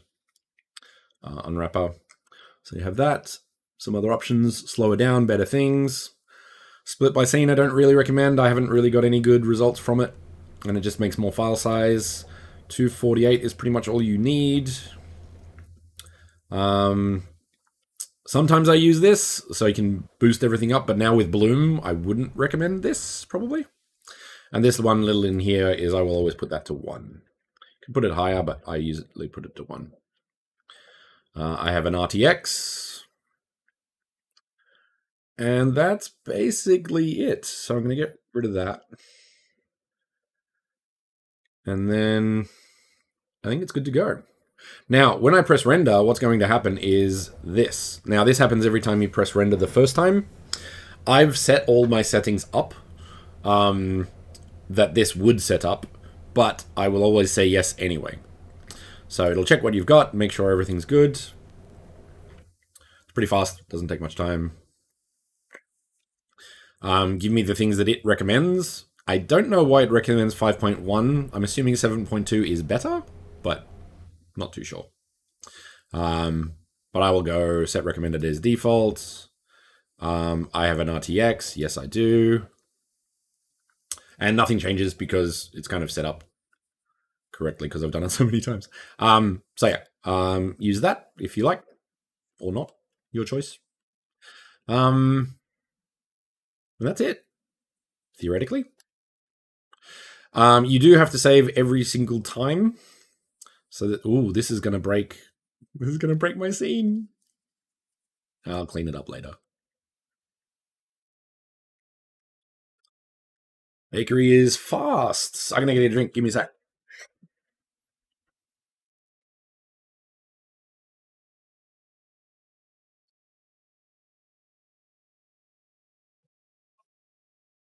Fast-ish, depending on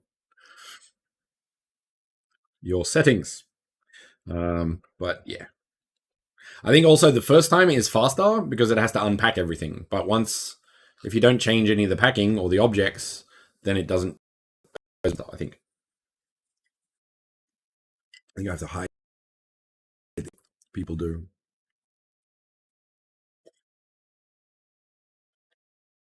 Critical Role, they always hold their drinks weird.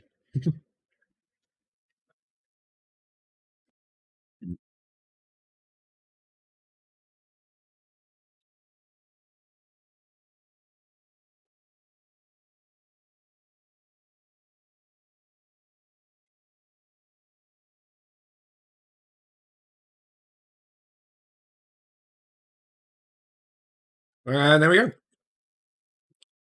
We have our unlit scene because it's pretty dark. That's not so bright. Why isn't that so bright? Interesting. All right, I'll have to look at that in a sec. But we do things have over here. So the volume doesn't really do anything. But we do have our shadowed objects and glow. We have our spotlight. And we have our point light. And that's it. So yeah, if you want to see the results, you can go to Bake Light Maps.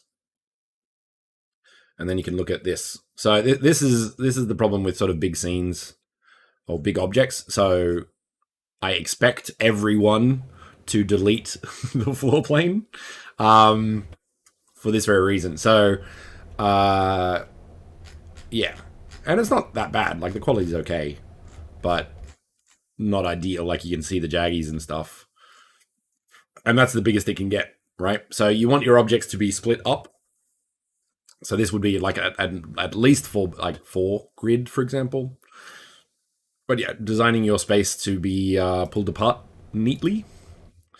And then you have all of this, for example. So an interesting thing that I have found quite useful, if you click on an object, it it will tell you where it is and how much space it takes, for example. So that's really quite useful for troubleshooting. Now, some of these might not be good because I don't think I've designed them with the second UV map. And that's the other thing.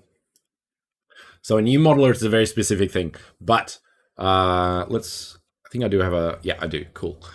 So when you're importing a model, yeah, so here's a prime example. So the number box, for example, this one, does not generate the light maps. So you have to set that to on. So Unity Light Mapper or Bakery can pull it apart and do that, for example. So that is extremely important unless you're doing custom second UVs. So make sure you do that. Custom UVs, I haven't actually tried it. What I have tried to look at, Blender's UV system is good for one UV, but if you're trying to get a second one, it gets a little bit weird. I haven't had much luck with it. But to be honest, Bakery does a great job, and it because it's in Unity, it keeps everything together.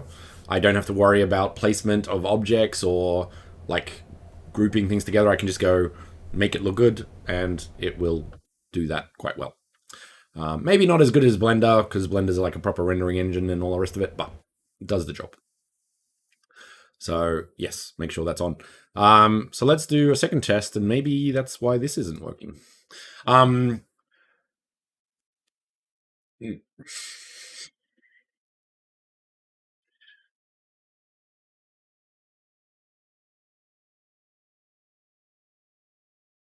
that's not no, not what I want. I want bakery. I can get rid of that. So what I wanted to say before the lag kicked in, or may not have kicked in, the size of the object is important with how much light it emits. So I'm wondering. So this scale is 100 by 100 by 100, for example. So this object in space is kind of really small, if that makes sense. Um, so I'm going to show you a thing that I can do as a hack to work around this, but once again, I would recommend doing it. So doing it in Blender. So this is probably because I didn't apply the transforms to the object in Blender before exporting it, so it is much smaller than it should be. To get around this in Unity, I can do that, apply that, and then everything will get really big. And then I can go to the number box and then put that back to 1, and it works, right? So this is now officially a that size thing. So when it's a really small object in space and Unity thinks that it's very small, the light of it will not get very far. So I have found that is a thing. So keep that in mind when things aren't glowing properly. I'm going to save and then render.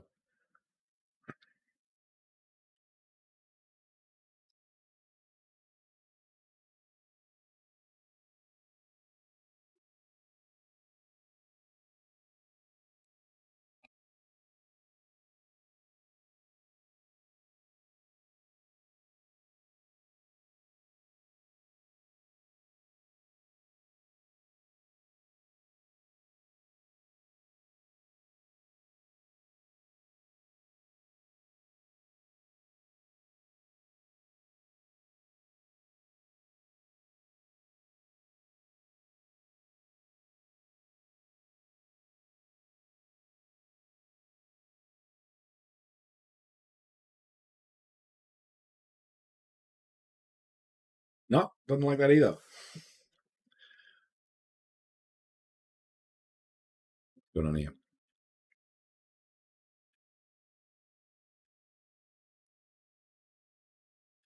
Why? Interesting.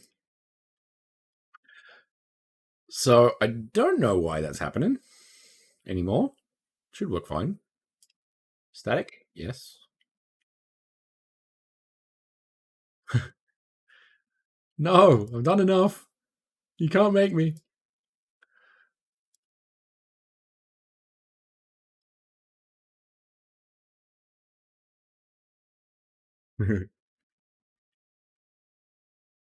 Nope. Minus. Hmm.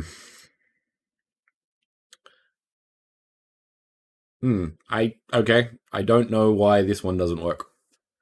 I'll have to test that one a bit. That said, none of this is going to be kept, so usually it works. I'm going to say that. I'm going to do one more test because this is a little brighter, but I'm not actually sure. Sorry to say.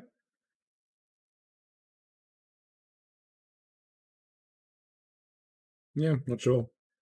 Interesting. Maybe I have to apply the transforms in um, Reactor. Not in Reactor. Yeah, this is the thing. There's so many moving parts. Maybe I have to play transforms in Blender for this to work properly. Yeah, I'm sure you get the idea. Let's just add an object. Let's do a sphere. I want to show that it works. Metal box.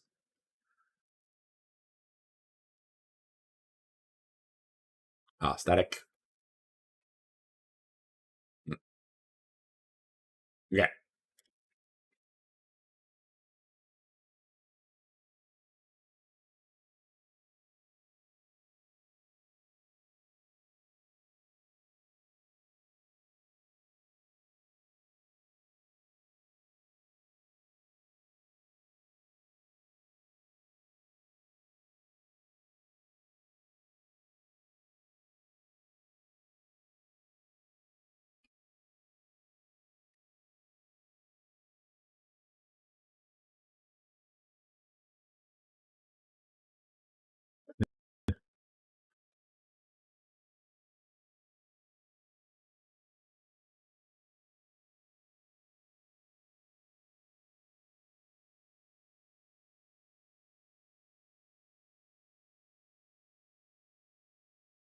Right over there. See, it works. Now notice how it's quite patchy, once again, because this one scene is very big. Oh, now it works. What? Why? Okay. All right. Interesting. Yeah, okay. So it did work now, anyway. Maybe I had to change the scene, so I did a rebake. If you need to, that's actually another good point. If you really want to make sure that it resets things, generate lighting down here. So this is on lighting. Generate lighting down here. Clear baked data, right?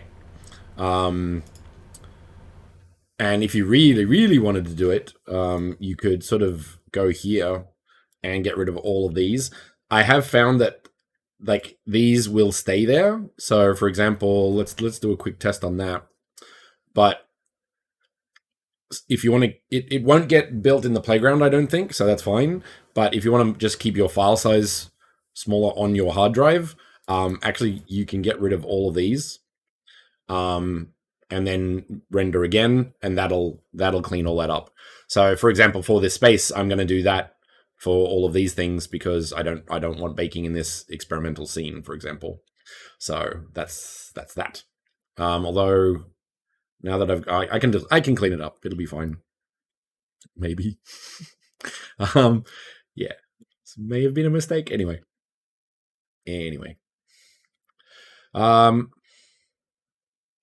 for example. It's going to be very interesting to clean up. Anyway, that's that. Oh, the pickup thing, that would take too long. That would take a fair bit of work to get that right. Like at least an hour. So no. I'd probably get it on to other things.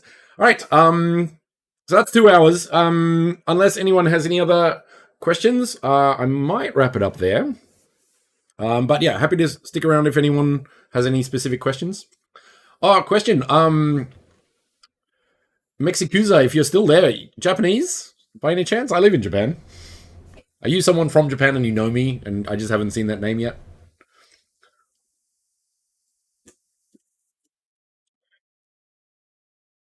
Yeah. Hope it helped. Hope it covered Reactor well and you have a better understanding of the potential and the scope of what you could do with that. We will be improving it, making it a little easier to work with. So, say for example, we hope that we can make it so parameters are easy to see, less room for error. So we'll be adding a few functionality for that, hopefully. But getting some other things. We needed to work in multiplayer first, so that's the priority. So yeah, looking forward to seeing what people make and the madness that people envelop. But yeah, weird or impressive. Make it so. Looking forward to seeing what people do. Okay, if that's all for questions. Hang on. I'll check the Discord chat, see if anything's come up in there. No. All right. Now, some people did ask about like particle sort of things. Unfortunately, I'm not so big on particles. I haven't used them very often. And the ones I have, I used off the asset store. I have the concept of it, but I'm not the one to really teach it. So, once I get to them, which I would like to, because particles are crazy powerful, I'd like to go over them one time. That'll be a while away. I think, actually, I just want to check one more thing. I think Bardicus had some ideas or questions. Where's that? Where was that? Announcements? Was it announcements? Nope. Updates. Events. Events. That's the one. Okay, what did he ask? Put it at the end. Yeah, smoke and fire and like running water and stuff. Animation. I could do a quick run. there's a tutorial on that already in regards to animation UVs. It's pretty easy. Once again, if you just have that, click on animation on your object, for example. Find the box, do that, put record on, and change tiling, for example. That's how you animate textures. So very easy. This record button is super useful. Do that, change whatever you can. If it changes color, it's animatable. So a lot of these functions can be changed in animation. So that's the thing with Reactor and therefore Animator and animation, you can actually control a lot of stuff in Unity. Position, like probably mesh renderer, casting shadows could be turned on. Let's do that. Did that trigger? No. So that, for example, doesn't work. But receive shadows can, for example. So, like anything that changes color, so contribute global illumination, that cannot be changed. Scale in light map, that cannot be changed. But say, for example, metallic, definitely can. That's why. Because there's no reflection probes, that's why. Yeah. So, if an object turns black when you bake, you haven't set the reflection probes. If there is a reflection probe to do it, which reminds me, and I didn't do this, every time you render reflection probes. Yeah. That's that. And when you're looking at those here, reflection probes, you can see the result here, which doesn't look great. And this is where you change the size of it. So if you look at the amazing quality there, you can see why a highly metallic object is not great. So you would have to go into the reflection probe, change that to, let's say, well, let's do this.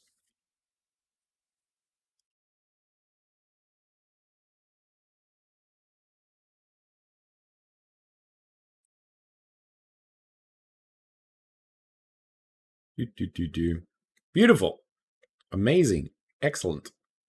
Now it's not the greatest thing, but like because it's a reflection probe and it's fixed from the location of it, but it does give the idea of that. Look how amazing that is. But if you change this to 1024, which is a quarter of the size,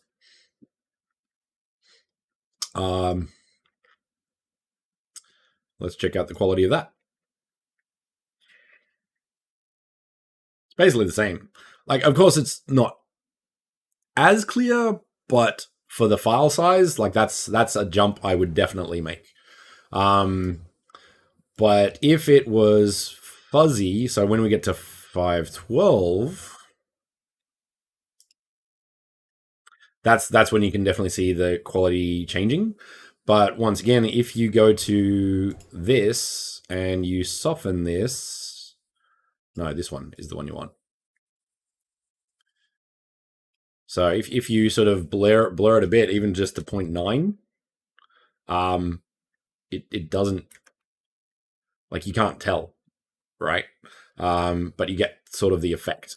So 5, yeah. So somewhere in there is kind of where you want to go.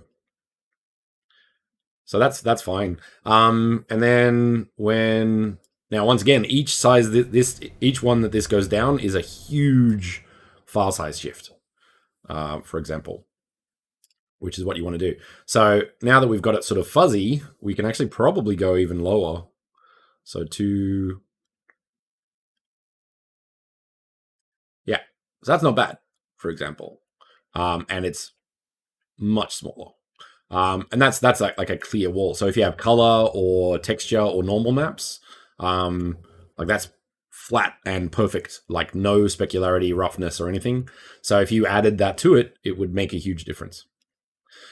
One more thing that I would kind of recommend doing, if you have a simple noise map normal map or even specularity map, use these. So that makes like a very, like if you had a small size detail map, a small size main detail map, and then a really crisp tiled diffuse or normal map for this, that would be really, really useful. I don't have an example with me, unfortunately, and I don't know where all my files are, so I could probably come up with something. But let me have a quick look, because I think this might be useful to show as well. We want a texture. No, I want to import something. What am I doing? Import new texture. Yes, what Alv said. Yeah, the floor is a prime example of that. So let's do that. Where's the material for that actually? In Mona Assets, I think. Yeah, floor. Yes. Okay, cool. So I'm going to put on the metal box. I'm going to put the normal map there. So you've got that. Now that doesn't look great, but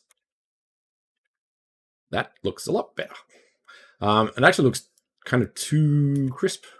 So I'm going to do that. And as you can see, like this now looks great, looks fine. And I can just put this on everything. So of course, maybe have different normal maps. But then have detail albedo, which is diffuse. So let's try this. So you go to that.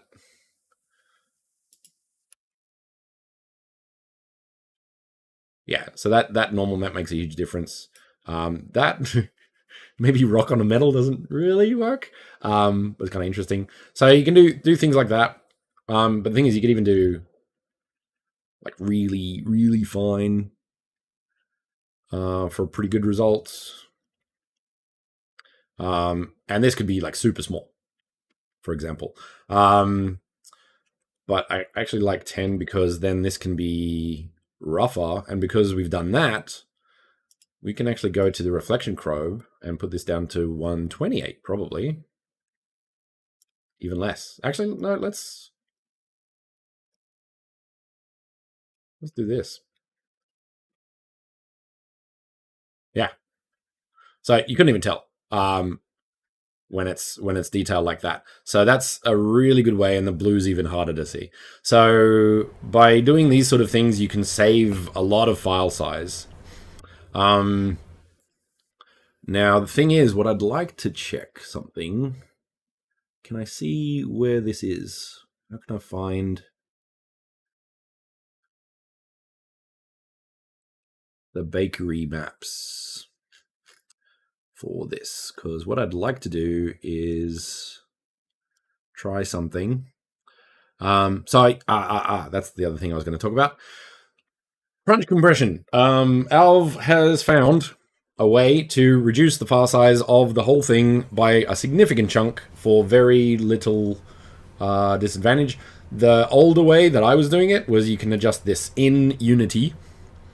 So I could, like, if this was a 2048 and it's not, this is a 124, 1024. So I could make this 512, for example, very easily.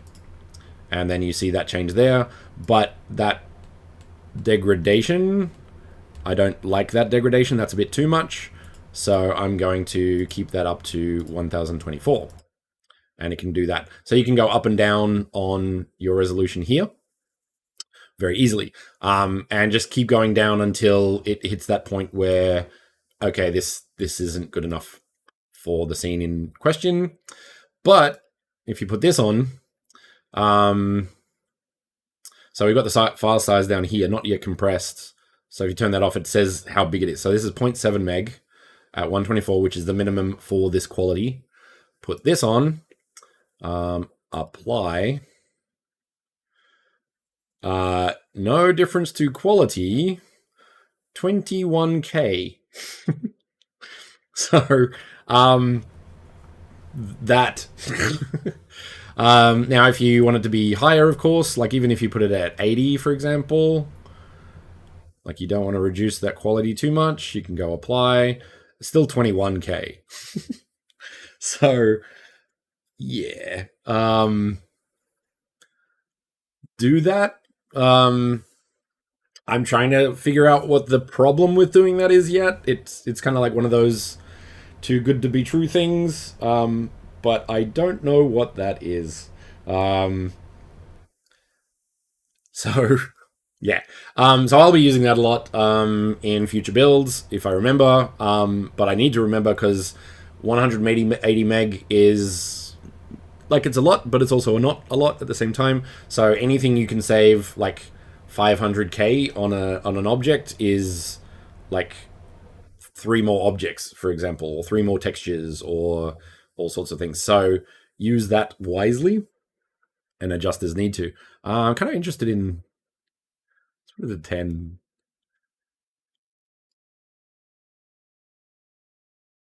21k. It doesn't matter. 21. Okay, so 0.8k is the difference from 100% to 0, like 10%. So yeah, it's not really, but also depends on the quality. So I don't know if the quality is applied in scene though. I'm assuming it might be, so not too sure. But I turn it off, apply. So there is a difference. 100%. It moves a couple of pixels. So yeah. So super useful. Make sure you do it. And that'll save a lot of space on that. Okay. Done, I think. If no other questions, I will wrap it up there. Thank you all for joining. Hope you all got a lot out of it. I had a lot of fun. And we'll see you in the Monoverse. Catch you later.